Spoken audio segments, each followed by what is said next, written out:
Kalau yang tanggal 12 itu, jadi tanggal 12 itu kira-kira gampangnya gini Mas, buka pintu kelas gitu, lu yang peduli sama bangsa keluar gitu kan. Tapi karena kita tahu di dalam kandungan itu suatu dalam segala bencana sebenarnya. Pagi-pagi bangun jam 9 udah rame tuh di situ tuh. Emil Salim, Amin Rais, Gus Dur semua udah rame. Dan orang yang mati itu yang menentukan nilainya yang hidup. Sebagai analisis saya percaya betul bahwa Jokowi itu akan pindah ke Gerindra. Kenapa?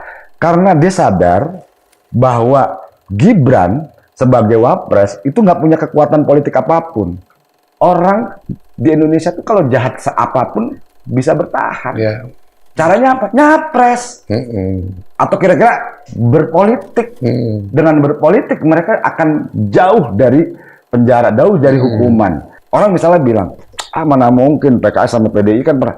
Tar dulu. Waktu jatuhin Gus Dur, itu poros tengah bersama PDIP. Amin Rais dan PKS ada di situ juga menjatuhkan Gus Dur. Jadi saya pengen bilang bahwa it's a politik.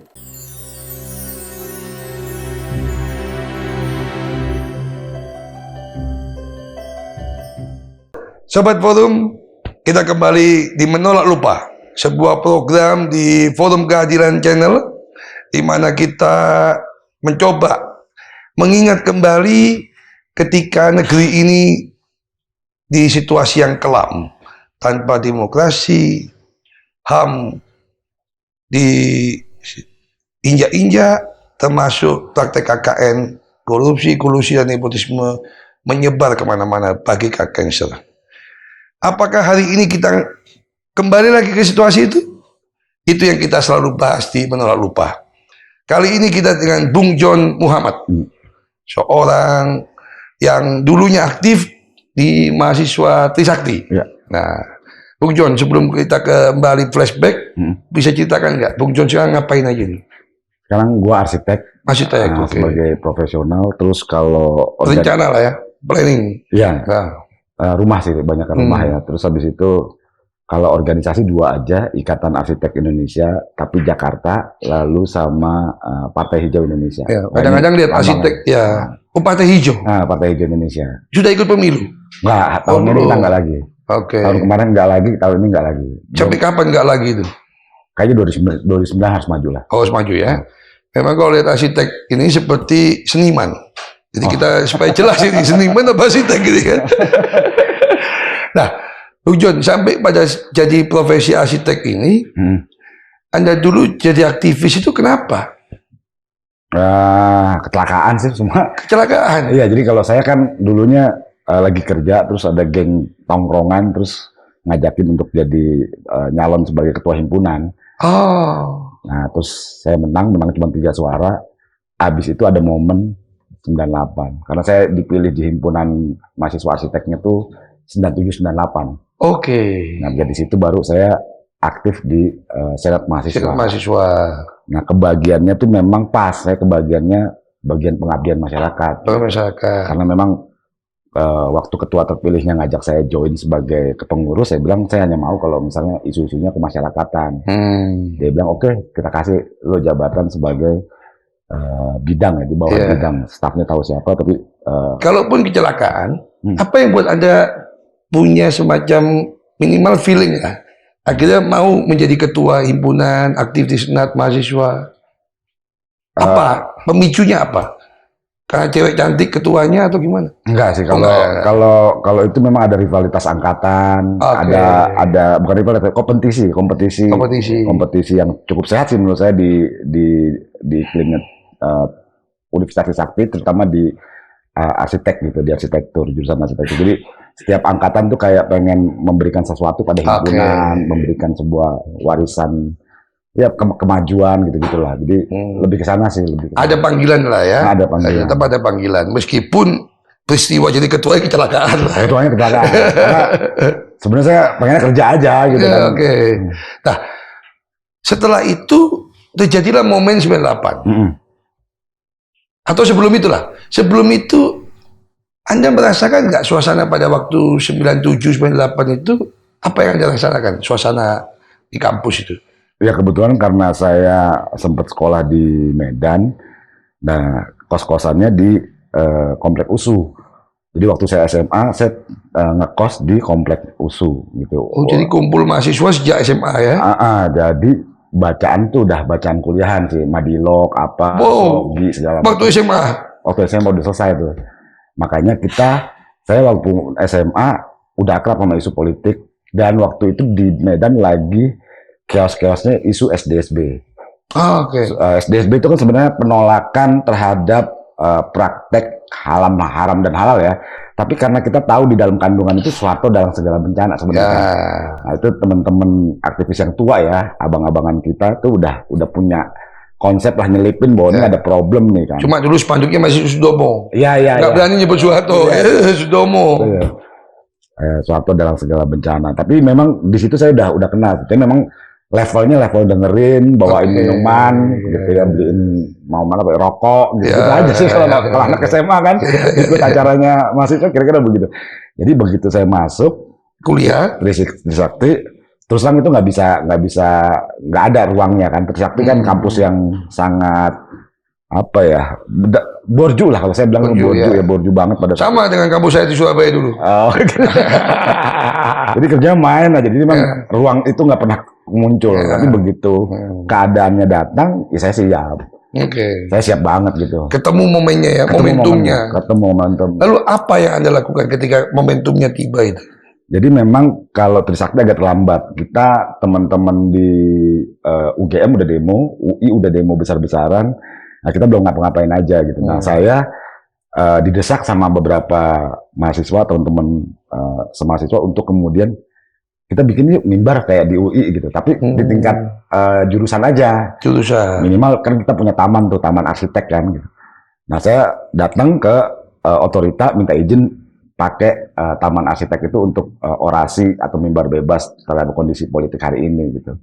Nah, ternyata dari otorita mengatakan bahwa John, sebenarnya ada satu himpunan lagi. Nah, saya ingat saya ada Kresna, himpunan elektro, bareng-bareng tuh punya permintaan yang sama atau kebutuhan yang sama. Disatukan. Bukan disatukan, bahkan ternyata senat mahasiswanya lagi pada ngumpul ngebahas itu gitu. Datang saya akhirnya dimasukkan.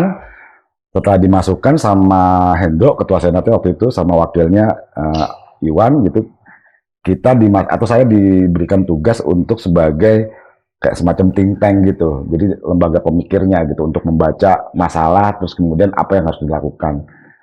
Nah, di situ sebenarnya udah ada saya bikin naskah. Itu bulan apa? Itu Januari kayaknya. 98 Januari. Berarti Januari 98, pihak rektor itu tidak menghambat juga ya? Udah welcome ya? Welcome sih, welcome artinya membiarkan kita berdiskusi ya. Belum ada macam-macam, karena waktu itu sudah didahului dengan aksi Cinta Rupiah kan. Karena Krismon. Terus ada bagi-bagi sembako. Jadi masih sifatnya karikatif ya. Jadi nggak langsung politik gitu, nggak keras gitu kan. Nah, akhirnya mereka anggap itu masih dalam level itu. Nah, kita udah bahas politik. Nah, saya bikin tuh, seingat saya mungkin teman-teman Badan Kajian Strategis itu namanya kan Badan Kajian Strategis. Nah, Wanda saya ajak tuh. Tapi Wanda itu memang Wanda Hamidah. Wanda pertama kali terlibat dalam kerja internal yang formal itu adalah pas di Badan Kajian Strategis. Karena saya merasa nggak punya temen ngobrol di situ, karena teman-teman itu kan boleh dibilang sedikit pemahaman tentang politik. Sama Wanda beda fakultas ya? Beda, tapi gini, kalau Wanda ada problem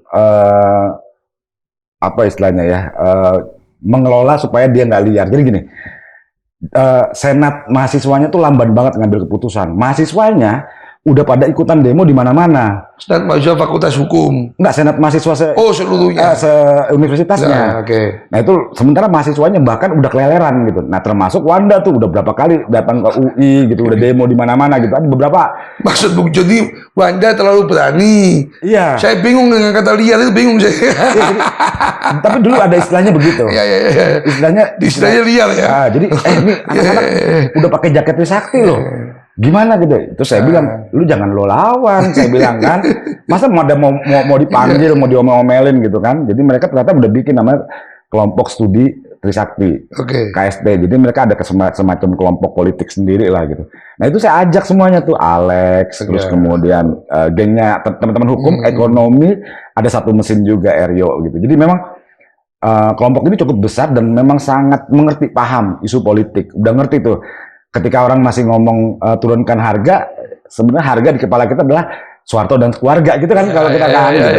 Yang kayak gitu-gitu tuh udah klik-klikan gitu. Nah, ini yang nggak dibaca sama teman-teman. Jadi memang saya pada saat itu saya merasa ya punya peran dan fungsi untuk menjembatani pengetahuan sama atau tingkat radikalnya teman-teman Yang sudah masuk di kelompok aksi ya. Jadi pelan-pelan mereka baru bikin Dengan mimbar. teman-teman yang belum terlibat di aksi. Iya, Ya. belum punya kesadaran politik gitu. Ya. Awareness politiknya masih ngerasa ini suatu baik-baik aja. Ini Bung John bantu mereka membangun perspektif mereka ya. sebenarnya asal ditemuin aja kok. Asal ditemuin aja terus kemudian bertengkar, abis itu mereka ntar lama-lama sadar kok.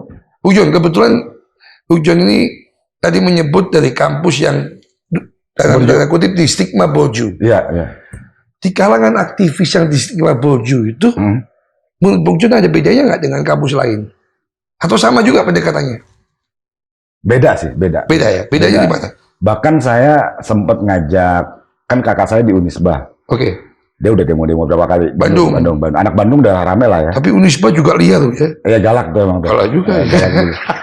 Nah, terus saya bilang, coba lu kesini deh, mampir ke Trisakti. Dia lihat, aduh kasihan banget ya Jon. Karena kita bikin mimbar tuh bulan Januari cuma 3, 4, 5 gitu orang datang kan. Jadi memang saya juga mikir gimana cara teman-teman supaya bisa banyak jumlahnya kan.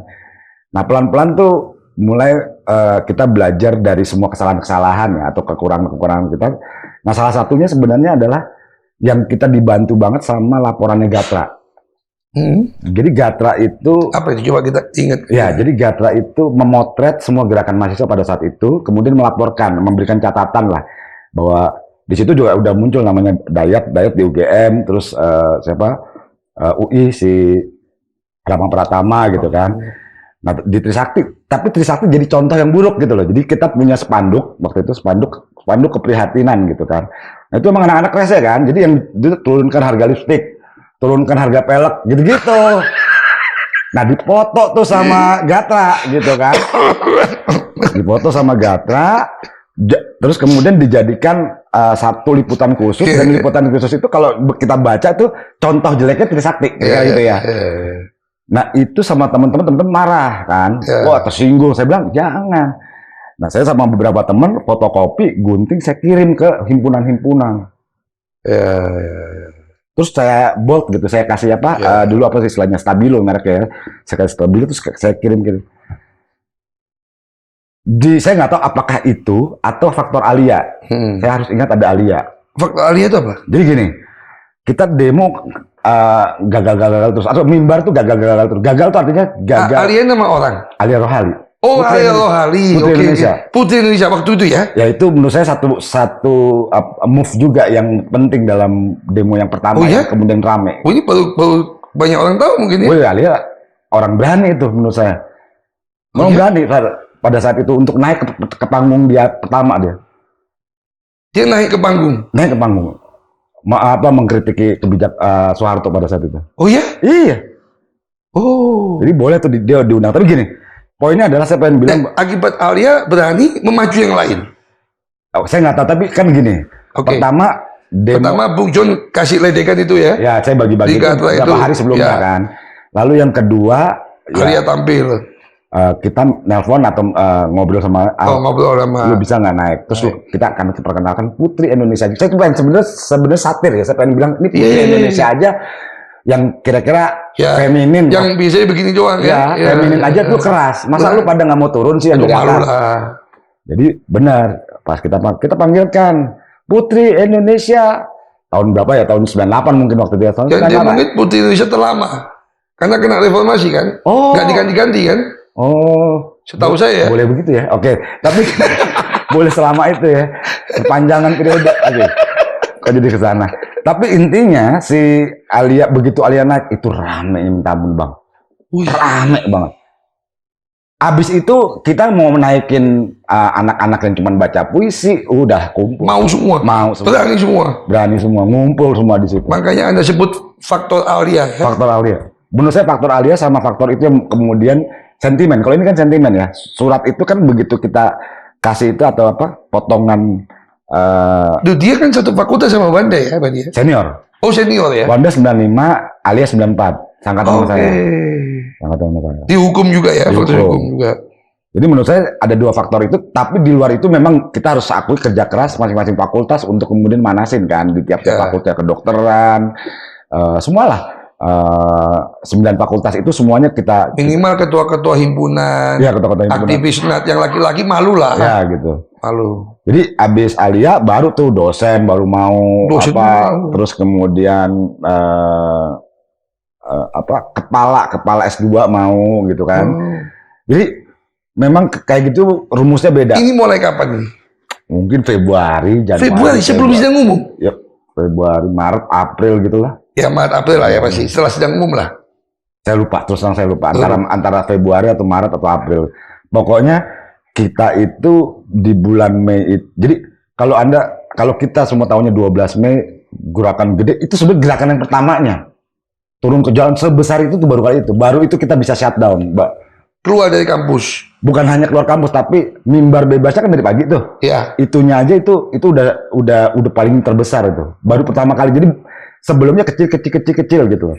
Mimbar bebas terjadi, jumlahnya banyak, tapi nggak sebanyak ini. Kalau ini kan kalau sekarang tuh kayak Greta. Jadi yang orang jangan disuruh kuliah, diminta nggak kuliah. Kalau yang tanggal 12 itu, jadi tanggal 12 itu kira-kira gampangnya gini Mas.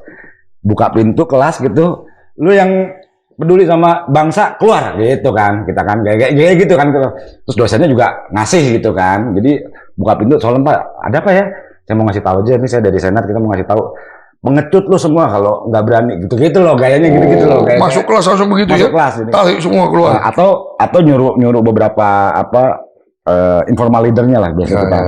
Tapi poinnya adalah di 12 Mei itu ketemu mahasiswanya solid, dosen-dosennya juga malamnya itu tanda tangan, yayasan juga tanda tangan, rektorat tanda tangan, karyawan tanda tangan. Tanda tangan apa itu? Mendukung gerakan mahasiswa. Jadi 12 Mei itu momen pertama langsung pecah tuh, langsung saya lihat itu. Jadi saya sebenarnya nggak pernah dapat posisi yang di lapangan. Jadi cuman kan teman-teman udah ngitung.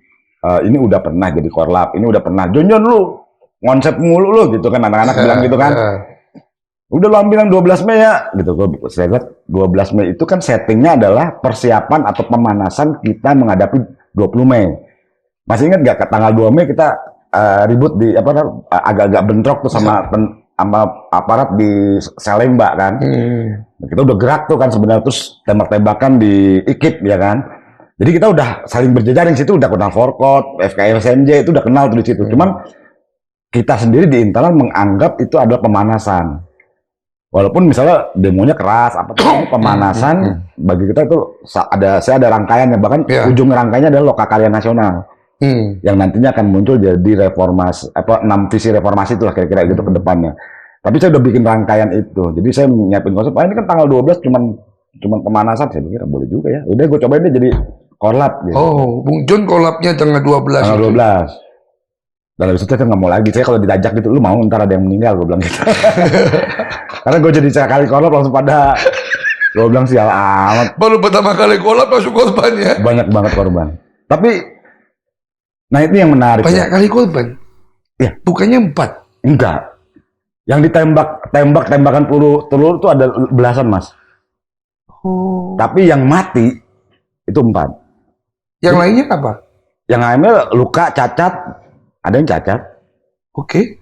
Iya, cacat Sampai sekarang? Sofyan Rahman meninggal kemarin, tapi karena penyakit lainnya. Alexander Bulo ada juga di Surabaya, dia kena leher. Cacat juga? Ya nggak cacat, tapi ada bekas. Ada bekas. Ada bekas. Ya. Oke. Kalau Sofyan Rahman nyaris meninggal karena cuci darah segala macem gitu. Akibat itu? Akibat tembakan. Ya karena kan jadi orang kan malah mikir empat tuh kayak bayangannya ada sniper milih 4 gitu. Enggak.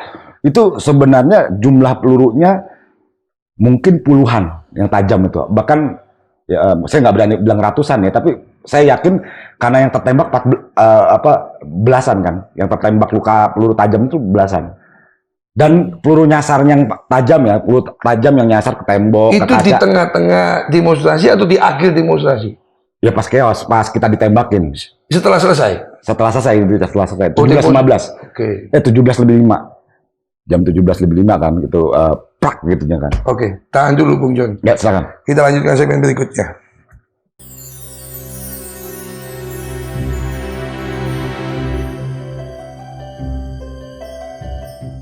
Bung John, saya sebelum Bung John lanjutkan cerita-cerita yang tadi itu, saya itu punya 2 memori akan Trisakti. Saya kebetulan di Surabaya. Yang pertama adalah tahun 95, pertama kali ada forum yang berani menamakan dirinya Pertemuan Senat Mahasiswa Indonesia. Ya. Mengagetkan, Trisakti pengundangnya waktu itu. Saya ingat Pak Rudini, Menteri Dalam Negeri, sebagai keynote speech ya. Saya kaget karena di tengah-tengah acara itu kok ada rame-rame juga di kampus. Kan itu acara 3 hari kalau nggak salah. Di antara 3 hari itu ada rame-rame. Saya tanya, ada apa kampus, ada aktivitas apa? Jadi ada mau pemilihan ketua senat mahasiswa baru. Oh sekarang ketua BEM lah ya. Ketua BEM. Wih, pakai ahli vision saya bilang. Saya kampus saya yang masa di Surabaya Bojo aja gak kebayang ada ahli vision untuk pemilihan ketua senat itu ya. Itu luar biasa. Kagum saya itu. Yang kedua, peristiwa pada Mei itu. Saya datang. Ya, saya di Surabaya, saya kan mentoring mahasiswa yang masih aktif mahasiswa. Karena saya juga tidak status mahasiswa lagi. Saya mentoring selama sebulan sebelum peristiwa Trisakti itu, saya banyak ditelepon sama ibu-ibu mereka ini, mama-mamanya ini. Keberatan anaknya dijak demo. Ya kan, anak mami semua ini. Malah-malah saya dimarah-marahin. Nah, begitu peristiwa Trisakti itu kan masuk televisi ya. Kalau nggak salah Antv gitu. Sore hari. Antv, CTV. Pertama kali itu. Nah, besok kan mau demo lagi kita. Tanggal 13 di Surabaya. Saya kerusuhan. Ya, tapi masih mau demo, kita nggak tahu ada kerusuhan apa enggak kan. Kita nggak kebayang ada kerusuhan. Pagi itu depan kos saya, pintu kos saya diketuk gitu. Masih jam 7 pagi. Biasanya kan kita demo paling jam 9 mulai persiapan gitu. Saya buka, anak-anak itu yang mamanya melarang mereka demo itu, sambil bawa bekal. Saya tanya, kalian kan nggak boleh demo. Jangan nanti mama marah sama saya. Enggak bang. Ini buktinya. Mama kami tadi pagi-pagi naikin tiang bendera, setengah tiang. Oh iya benar. Nyiapin bekal. Iya. Berangkat demo. Karena lihat peristiwa Trisakti. Jadi peristiwa yang menyedihkan itu, peristiwa yang brutal merenggut nyawa mahasiswa Trisakti itu, justru menimbulkan kesadaran publik. Utama orang tua. Untuk anaknya punya panggilan. Memperjuangkan reformasi. Menurut saya luar biasa itu. Orang mungkin mengira dengan tembakan itu orang takut. Iya, saya juga sempat begitu. Tapi ternyata membuat orang makin berani. Ya.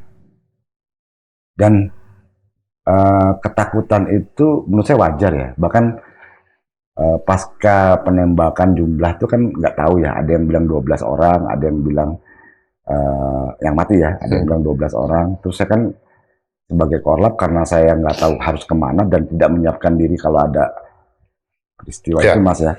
Nah jadi saya ke MS3 saya tanya jumlahnya berapa sih gitu kan. Terus saya juga nyari-nyariin beberapa teman-teman aktivis yang lain, kok pada nggak ada, cuma saya sendiri berdua sama beberapa teman gitu. Rupanya saya tuh nggak dikabarkan malam itu juga teman-teman ngebakar dokumen. Jadi ini ketakutan yang wajar saya pikir. Jadi Iwan, terus Tommy, beberapa teman-teman yang pernah itu diimajinasinya adalah besok pasti kita diserbu atau kita ditangkap, pasti kita tangkap, buron lah kira-kira begitu. Jadi saya bisa ngerti sih mereka pada pulang gitu kan, pada kabur. Cuman saya kan waktu itu mikir, saya juga berpikir karena belum ada handphone, saya cuma berpikir nih cara yang terbaik apa kalau buron, saya mikir ketangkep juga dong gua kan. Nah saya punya ide, akhirnya saya nggak tahu, saya punya ide waktu itu, inspirasi saya, pokoknya kalau ditangkap minimal ada saksi, jadi saya punya di tempat rame-rame aja. Oke. Nah di saat itu, tapi ada kebutuhan untuk melihat di Sumber Waras jumlahnya berapa sih. Nah saya lihat tuh, saya pakai baju wartawan, waktu itu kalau nggak salah pos kota mas. Pos kota ya, kayak nebeng, dijaketin pakai baju apa, nyelinap masuk Sumber Waras. Nah itu intinya singkat cerita saya ngurusin jenazah. Nah pulangnya saya pikir saya bisa pulang tuh. Nah ini yang saya mau bilang betapa level ketakutan kita seperti itu loh. Jadi kan ada 4 nih peti mati ini kita taruh di lobinya gedung Saripta. Gedung Saripta itu gedung utamanya ya kan, paling gede gitu kan. Taruh di situ, terus kita mau pulang gitu, terus ada rapat lagi, belum apa sih rapat lagi, gue bilang. Terus ada senior-senior juga datang, jangan ada yang pulang. Kalau bisa ada yang tidur di dekat jenazah, di peti gitu. Jadi peti mati itu kita taruh 4 begitu berjejer, terus orang-orang tuh pada tidur di situ.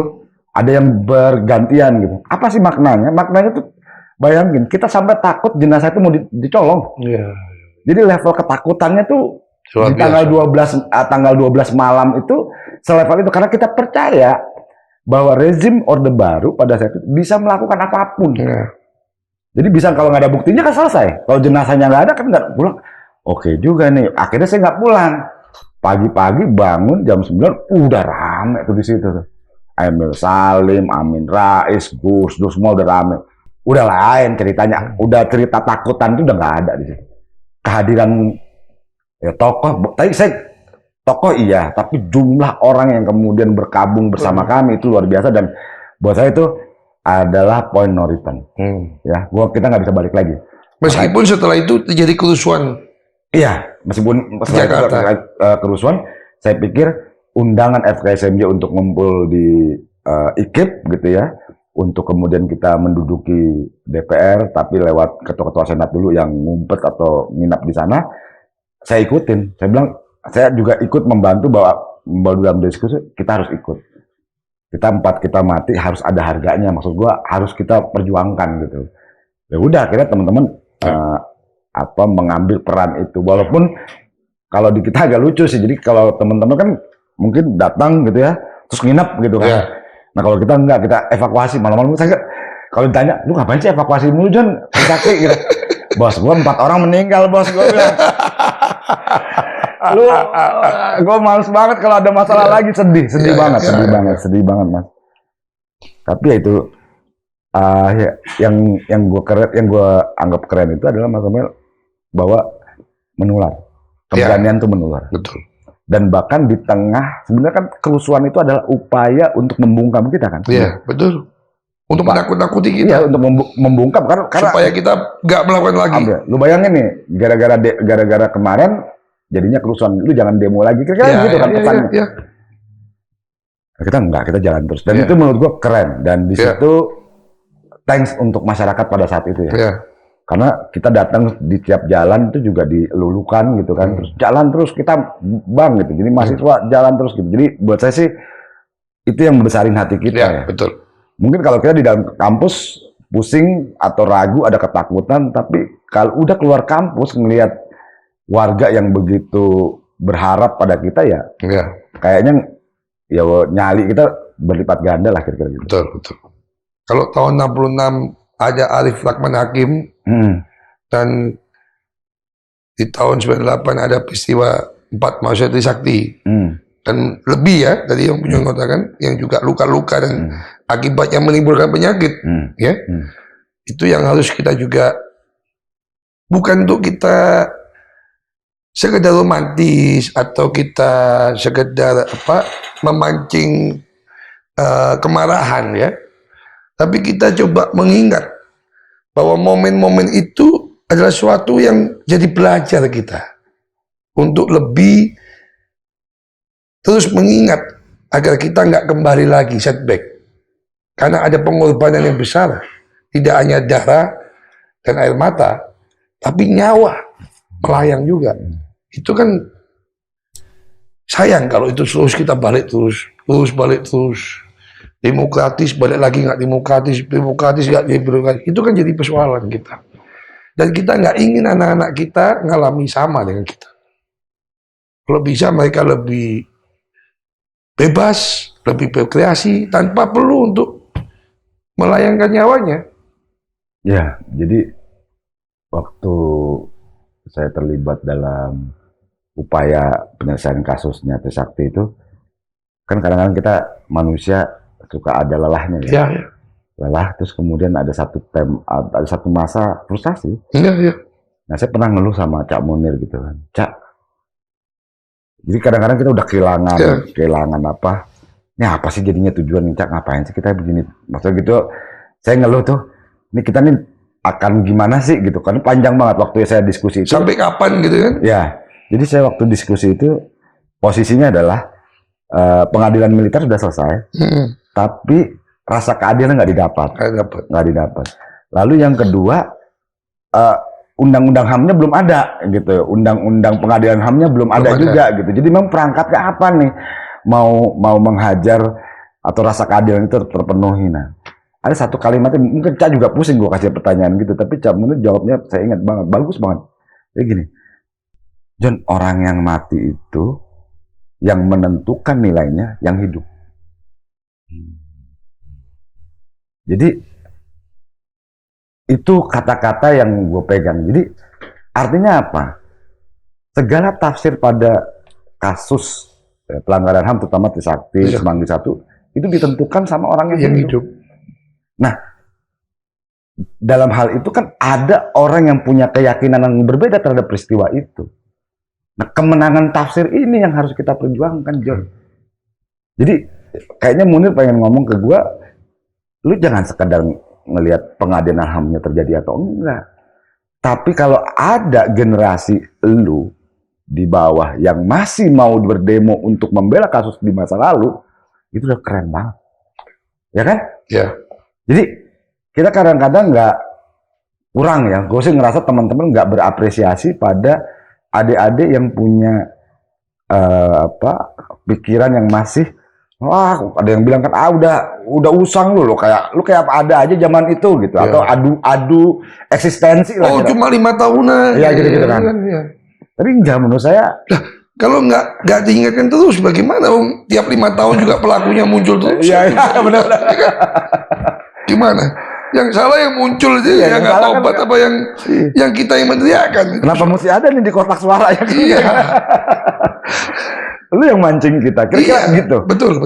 Jadi tafsir ini yang sebenarnya akan jadi perebutan atau keributan kita. Saya setuju, Bung Jun. Karena contoh Afrika Selatan ya, setelah rejim apartheid, itu kalau kita lihat ceritanya Mandela, presiden yang sebelumnya itu kan bisa maju lagi juga sebetulnya.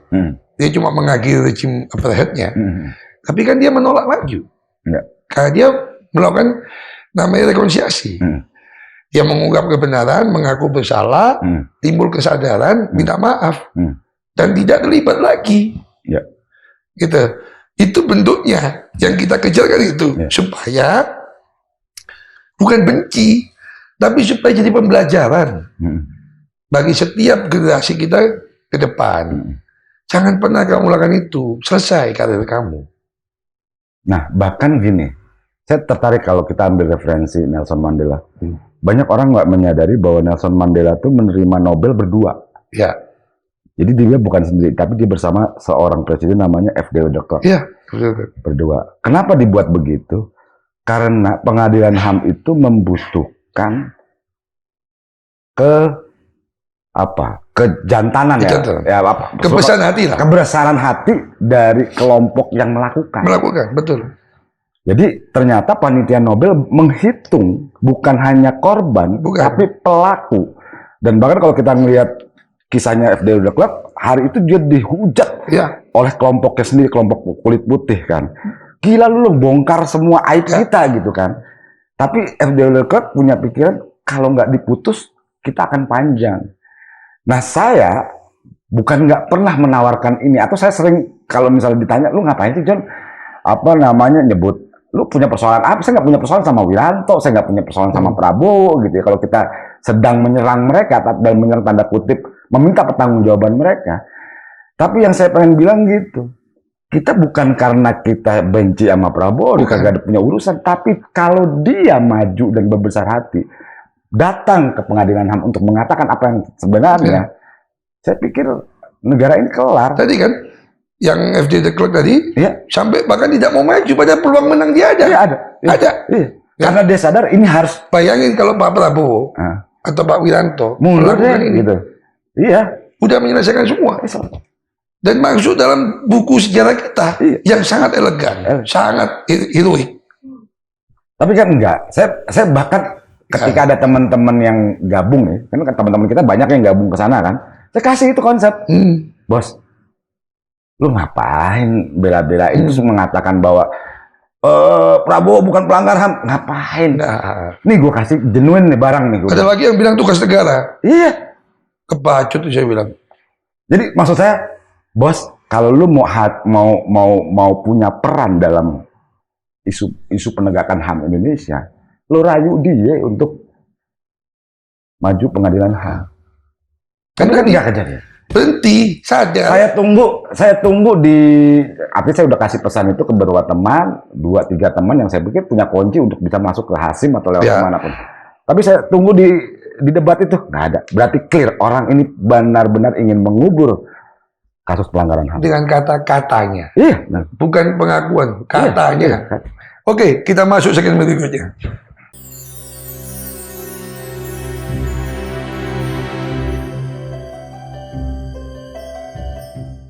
Sobat Forum, kembali lagi kita tetap bersama dengan Bung John Muhammad.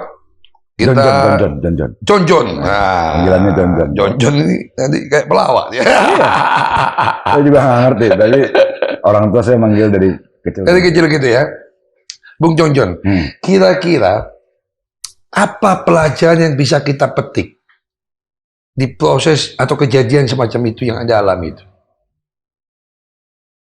Pertama, hak asasi manusia atau demokrasi, tapi gue pengen ngomong hak sih, lebih ke hak asasi manusia itu kayaknya nggak bisa deh kita percayai hanya ada di kitab suci, bukan kitab suci, kitab undang-undang dasar, apa hukum apa segala macam konstitusi, nggak bisa.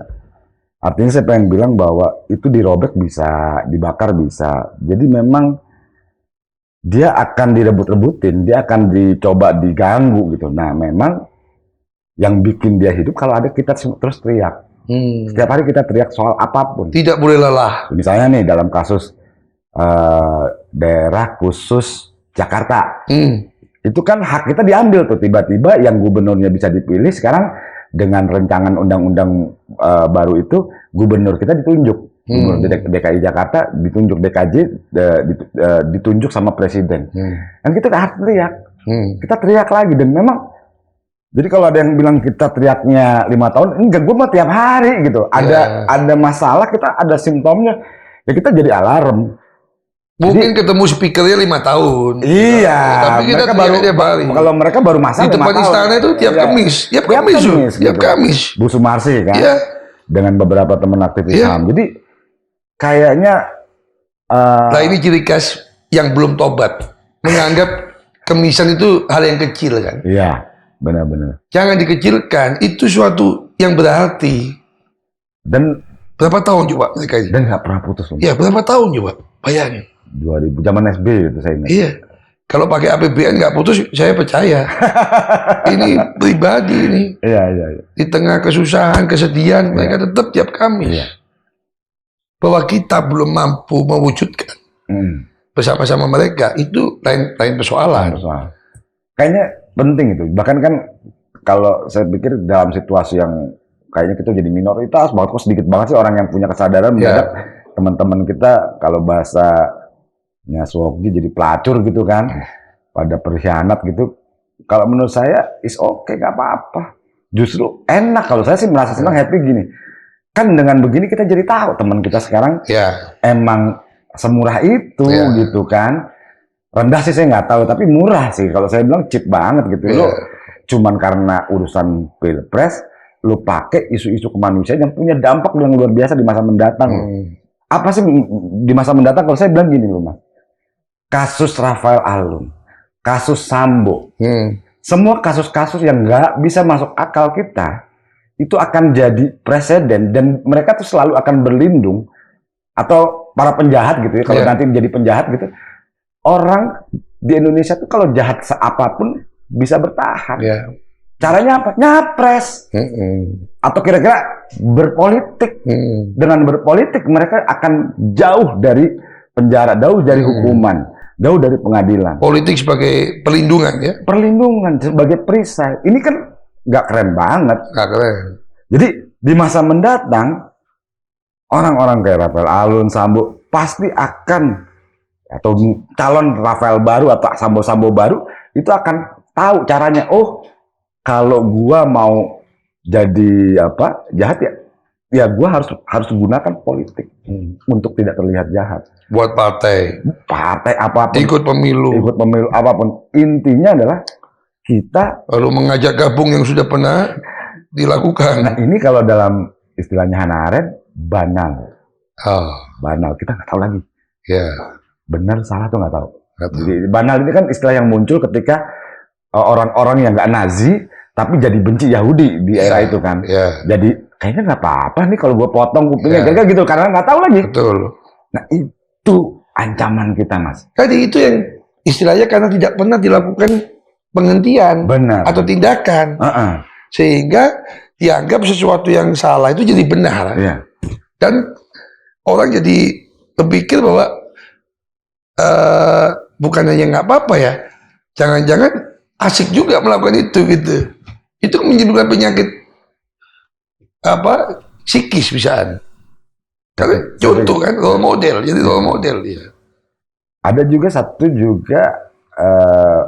karakter ya. Kalau saya bilang kan ini kan, saya pernah dulu nulis di internal kampus, kelasnya kampus aja. Saya bilang orang-orang semacam ini, saya karikatif ya, saya bilang homo orbaicus. Jadi satu jenis spesies manusia orba gitu. Saya bilang gitu. Orbaicus ya. Orbaicus, homo orbaicus. Saya bilangnya gitu. Saya punya istilah sendiri. Ya. Tapi gue pengen bilang bahwa homo orbaicus kayak gitu, kayak gitu. Jadi dan boleh jadi loh, boleh jadi mereka sesungguhnya nggak serius. Ya. Mereka hanya membuat ini sebagai permainan, tapi diam-diam sebenarnya mereka nggak ada urusan tuh, bisa milih yang berbeda, bisa mendukung yang berbeda gitu. Jadi ini permainan, tapi justru karena mereka meremehkan itu, menurut saya itu lebih ngeri lagi. Ya, betul. Mendingan saya bayangkan mendingan mereka sesat benaran ya, ketimbang jadi hipokrit. Ya. Itu ya, saya Betul. bilang sesat aja gitu. Emang saya nggak kenal HAM, kan orang sesat HAM tuh ada. Jadi misalnya gini, kalau dulu tuh tiba-tiba kita tahun zaman SBY itu tiba-tiba hak asasi negara dikeluarin, Mas. Ada narasi gitu. Ya. Kalau manusia juga punya, kita bikin dong hak asasi negara. Ya. Itu kan udah kacau banget. Atau tanggung jawab asasi manusia katanya. Kalau nggak tanggung jawab asasi manusia, iya. Ya pernah dengar kan? Itu stupid banget itu. Itu dia nggak dikenal dari dalam dunia akademis kan? Jadi memang orang-orang yang cuma sekedar membangun narasi atas dasar kepentingan politik, mereka berusaha mencari jalan untuk melawan naskah-naskah akademik, naskah-naskah intelektual yang memang sahih, gitu loh. Dan selalu membuat kita seakan-akan lupa lah. Iya, gitu. Nah, ini yang terakhir kan, kalau dulu, Bung John, kita bisa mengatakan itu bisa ada di era yang otoriter. Ya. Oke. Sebuah rejim yang otoriter, militeristik. Nah, menurut kawan saya itu, ini justru makin bahaya kalau dia ada di rejim yang dipersepsikan demokratis. Ya, benar. Oleh sipilian, oleh orang bukan militer. Ya. Itu kan makin tersamar, makin tidak terlihat. Benar sekali, itu saya setuju sama pendapat kawan yang. Ya. Dan tambahannya begini kali, yang diambil itu modelnya ini keren. Kalau kita mau coba melihatnya dalam sisi yang sudut pandang perspektif netral aja gitu, nggak pakai konteks gitu. Saya pengen bilang bahwa apa yang dilakukan Jokowi dengan menggunakan politik dinasti yang khas semacam ini gitu ya, itu menarik. Dia kayak ada gabungan antara, orang bilang bombong, iya gitu, ada rasa itu. Tetapi sesungguhnya diam-diam dia juga sebenarnya meniru model demokratisasi Rusia atau gayanya Turki enggak, tapi Rusia tukeran. Karena gini, saya percaya betul di antara banyak ya artikulasi atau analisis, saya percaya betul Januari ini, kita Januari kan udah dekat, Januari ini justru Jokowi itu akan pindah ke Gerindra. Saya percaya, termasuk saya analisis sebagai analisis ya, bukan rumor ya. Sebagai analisis saya percaya betul bahwa Jokowi itu akan pindah ke Gerindra. Kenapa?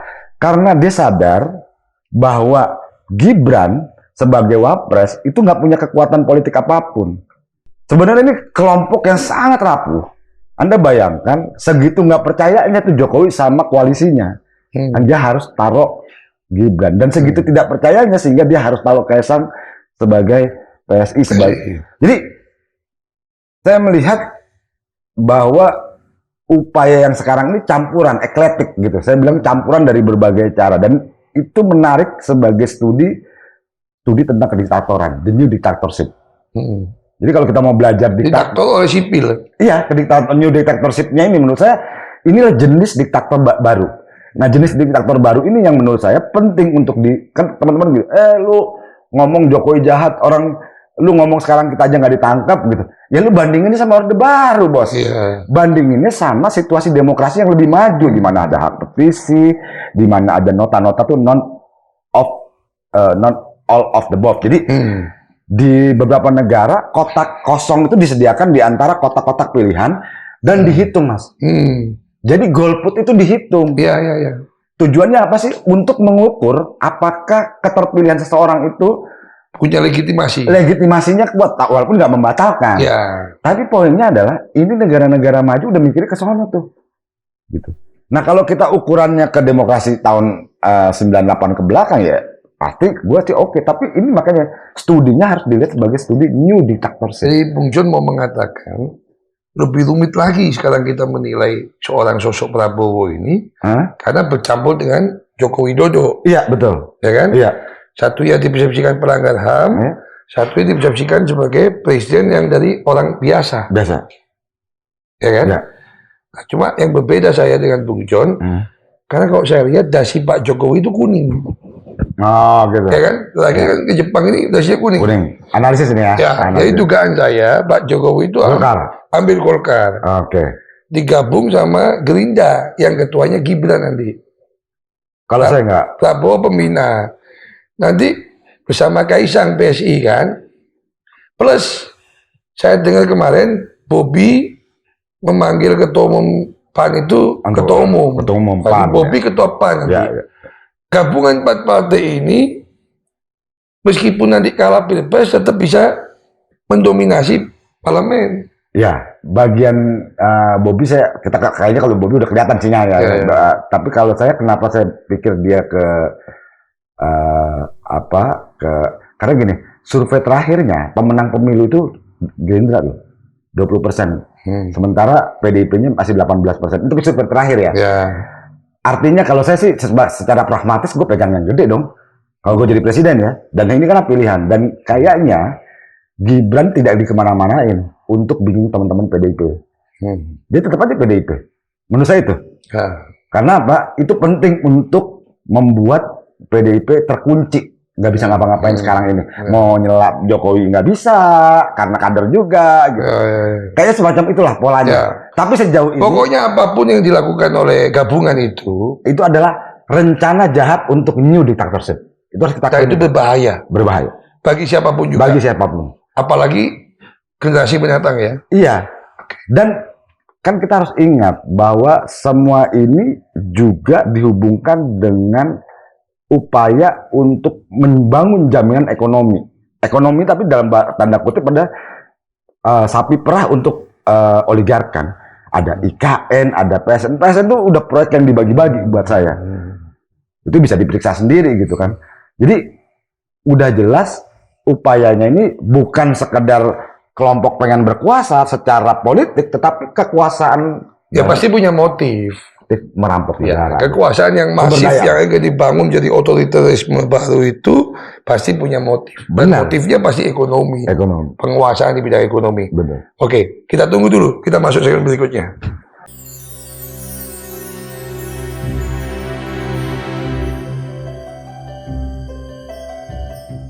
Sobat Forum, kita kembali lagi bersama Bung John. Nah, Bung John, bagaimana dari situasi yang sangat mengerikan ya? Kalau saya sih anggapnya mengerikan kalau itu terjadi ya. Ada teman dulu bahkan kalau sampai itu terjadi, saya udah balik lagi saya lepas semua ini katanya. Kenapa? Kalau sampai jadi fatalis begitu? Loh, karena saya nggak mau lagi anak saya, cucu saya ngalami seperti saya dulu. Lebih baik saya korban aja sekarang katanya. Menarik sih. Menarik juga apa yang dia lakukan. Sepertinya lebih mengerikan gitu dibanding era Orde Baru tadi. Iya, iya. Dan saya setuju bahwa kita harus turun lagi. Siapapun gitu yang melihat situasi ini harus punya kesadaran bahwa ketakutan ya, malam tanggal 12 Mei yang bagaimana. Nah, bukan nggak mungkin. Persoalannya kita menghentikan upaya jahat tadi. Bagaimana caranya? Apa kita butuh korban lagi? Wah, janganlah. Datang ke bilik, jangan golput. Pilih yang bukan Prabowo dan Gibran. Kita hukum di kotak suara. Kita hukum di kotak suara. Jadi jangan golput, terus kemudian pilih selain Prabowo dan Gibran. Bung John masih yakin pemilu ini jadi solusi? Setidaknya kita menghentikan yang jahat. Ya, satu. Melalui pemilu. Dan kedua, sebaiknya tetap melakukan tawar-menawar sebagai publik ya. Maksud saya, kan sebenarnya ini jebakan sih menurut saya. Orang-orang selalu bawa ini politik atau maksudnya ini koalisi politik, ini koalisi partai, seolah-olah yang mengendalikan itu koalisi partai. Realnya suara kita loh. Andai kata kita tidak diikat dengan atau tidak dipersepsikan atau tidak diidentifikasi sebagai anggota partai, kita kan datang kan bukan anggota partai, ke bilik kan. Kami datang karena kayaknya harusnya kita punya hak untuk menuntut sesuatu.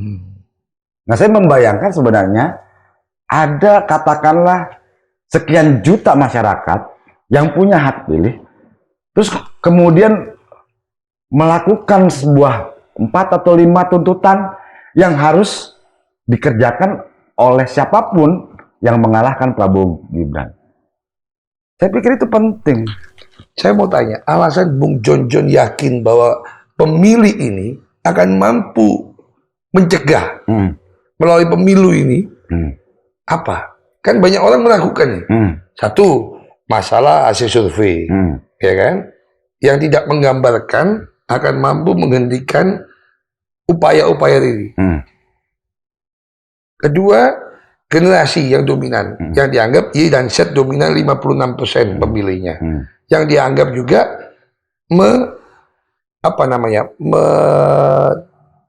tidak menentang tapi memaafkan lah, yang bisa menerima, yang menafikan yang menafikan ini semua. Apa dasar Bung John?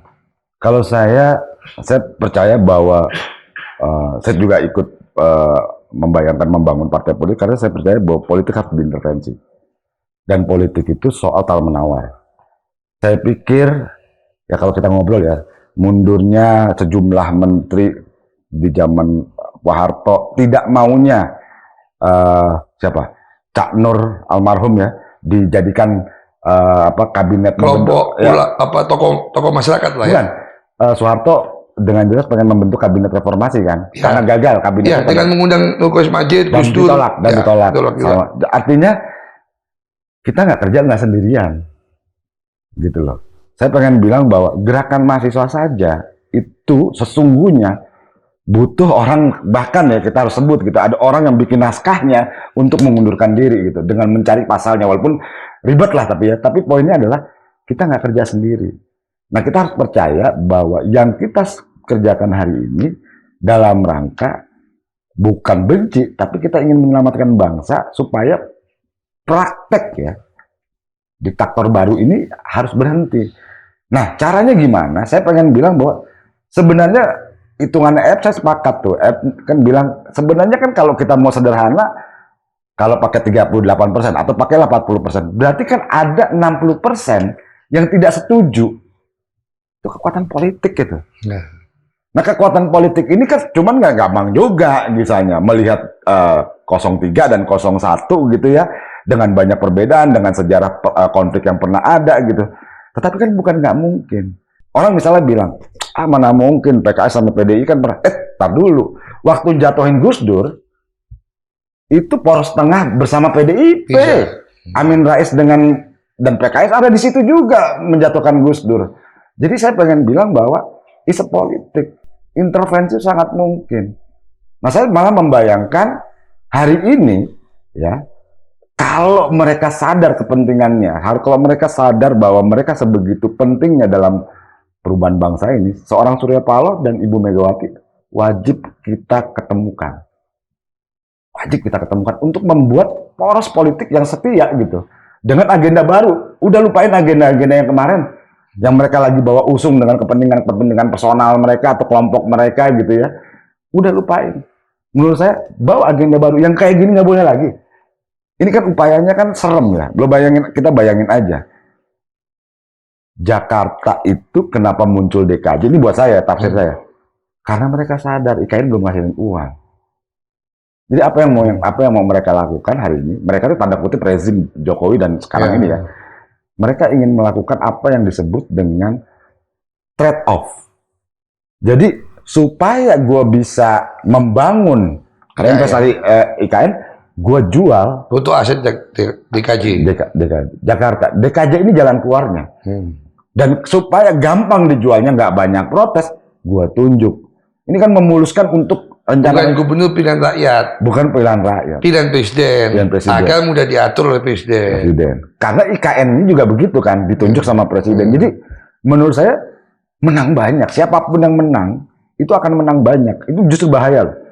Makanya saya bilang, kita harus ngingetin kelompok yang sedang melawan itu, supaya juga dia nggak berubah. Karena besok itu, mereka tersedia karpet merah. Ada DKJ, ada IKN, indah banget kalau mau jadi presiden Indonesia ke depan ya. Ke depan. Jadi kalau mau jadi jahat itu perangkatnya sudah tersediakan. KPK-nya sudah diperlemah. Undang-undang kalau mau bikin bisnis gampang, datangin investasi gampang. Betul. Jadi besok itu adalah zona nyamannya koruptor, zona nyamannya diktator. Meskipun ada tantangan di regional ya. Tantangan di regional. Karena pemilihan kepala daerah kan bisa aja masih ada perlawanan di daerah karena kepala daerah kan di tingkat lokal lah. Di tingkat lokal. Nah, regional saya maksud itu di Asia Pasifik. Kan Ibu Koni itu pengamat militer itu. Oh iya. Dan kalau nggak salah juga Mas Andi Wijayanto. Ya. Dalam diskusi mereka juga dengan katanya ngobrol-ngobrol dengan Dubes LRT di Indonesia. Yang memang senior ini kali ini kan Dubes Cina di Indonesia sangat senior, mantan Dubes Cina di UN, dan berteman dengan Presiden Cina langsung, jadi teman dekatnya. Dan kali ini Amerika tidak menempatkan senior di Indonesia. Kenapa? Rupanya ini membaca pertarungan yang disebut dengan Mas Andi Wijayanto kan pernah buat prediksi. Bahwa 2036 ada kemungkinan perang di level Asia Pasifik ini. Tapi ternyata menurut Ibu Koni itu hasil dia ngobrol-ngobrol dengan Dubes Cina ini, dia mendapatkan bisa lebih cepat, bukan 2036. Nah itu kan bisa aja ketemu dengan hasil Presiden 2024 yang memimpin Indonesia. Kalau pas kita menemukan presiden yang impulsif, kacau kita. Punya risiko kita. Ketika itu terjadi percepatan, wah kita bisa terlibat perang gitu. Kalau saya pakai perspektif yang berbeda, saya suka analisis atau keyakinannya Pak Emil. Pak Emil bilang dengan sudut pandang lingkungan hidup ya tentu karena saya aktif di sana juga. Jadi Pak Emil bilang bahwa kita harus benar-benar serius menanggapi krisis iklim.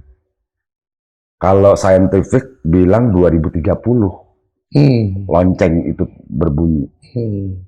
Sedang berjalan, tapi lonceng bakal apa ya, bahasanya serem kalau Pak Emil itu bilangnya kiamat ekologis. Dia bilang kiamat ekologis. Artinya hanya butuh 6 tahun. Ya. Bumi loh. Dan semua orang kecewa kemarin dengan COP28, orang nggak ada yang serius. Padahal Sekjen PBB udah bilang, kita udah nggak bisa lagi pakai kata pemanasan global, kita pakai global boiling. Jadi udah pendidihan global situasinya. Jadi ini sekarang kita ngerasa kepanasan, itu sedang terjadi nih. Jadi krisisnya. Apa sih yang dilakukan elit hari ini? Kalau kita baca, hampir semua oligark itu mencari jalan keluar yang memang tidak bertanggung jawab. Dalam hal ini saya membayangkan mereka emang pengen bersembunyi. Makanya saya bilangnya IKN tuh bunker loh. Bunker dari demokrasi yang pengen itu, bunker juga dari bencana. Mereka nggak mau ikutan bencana kayak kita. Karena kalau bencana kan, kalau di film-film kiamat apa segala macam kan yang pasti selamat kan kelompok-kelompok elit ini kan. Nah saya pengen bilang situasinya serius itu sains. Sains yang ngomong. Jadi kalau misalnya prediksinya Mas Andi Wijayanto 2036, Mbak Koni, saya lebih percaya Mbak Koni. Lebih dari itu. Karena apa? Krisisnya di apa? Akan ketemu ya. Ya kiamat ekologis itu jadi 2030. Persaingan kekuatan regional Asia Pasifik plus ada kiamat ekologis tadi. Iya. Menemukan titiknya. Jadi kita harus cari pemimpin. Ya. Atau mungkin jangan cari deh. Apa? Kita harus bisa terlibat memimpin. Jadi kalau saya setuju membayangkan bahwa pemimpin yang ke depan harus bisa menerima masukan dari warganya. Nggak bisa kopoh kayak kemarin tuh nggak bisa. Dia harus dengerin warganya. Nah, kali ini bukannya pemimpin yang bilang kalau nggak suka saya nggak usah pilih saya. Nggak usah. Jangan gitu. Oh, itu kan otoriter juga itu.